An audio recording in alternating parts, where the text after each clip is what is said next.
Good morning, Springhouse. We are continuing on in our Lent devotional series, and today we are in Matthew chapter 24 and in 25. And this story is building. It's building in anticipation, and it's building towards the cross and the resurrection.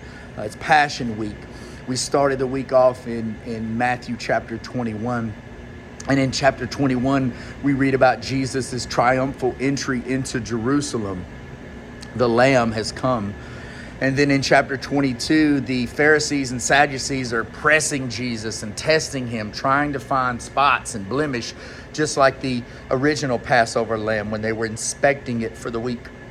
And then in chapter 23, Jesus just wears the Pharisees and Sadducees out. I mean, he just scathing remarks because of the way they've chosen to live with this religious superiority. They didn't recognize that the king had come for them.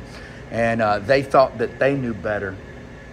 And in chapter 24 and 25, they're one section together. It's why we've chosen to read them today. But at the outset of chapter 24, Jesus goes up onto the Mount of Olives. He's walking with his disciples, and he goes to the Mount of Olives. And this is, I want you to picture this, okay? Because we're setting a scene here.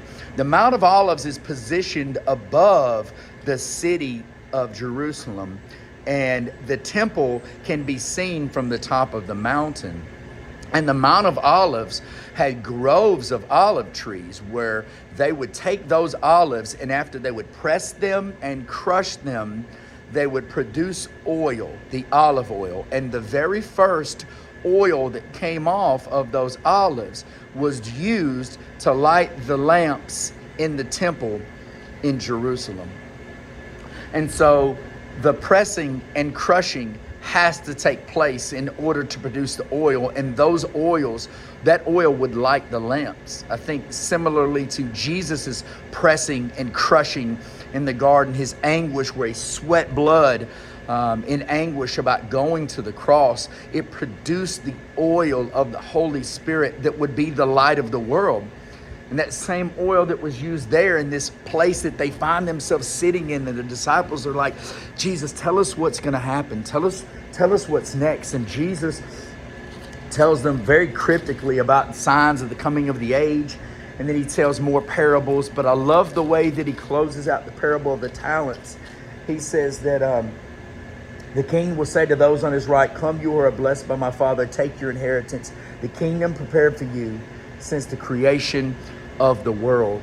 Without his crushing and without his pressing, there would be no inheritance. He separates the sheep from the goats here in that parable.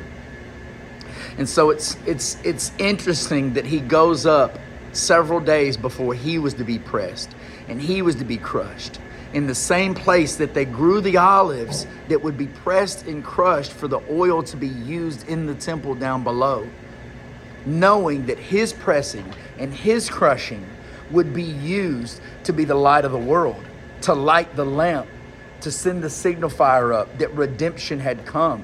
And he told his disciples, you're going to be pressed, you're going to be crushed, but when you do it for my sake, you'll be blessed.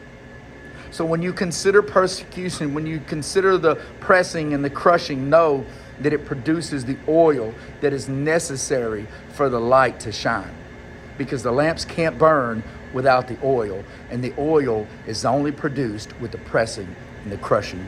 It's a hard word, but it's a hard week, and Sunday is coming. Be blessed, Springhouse.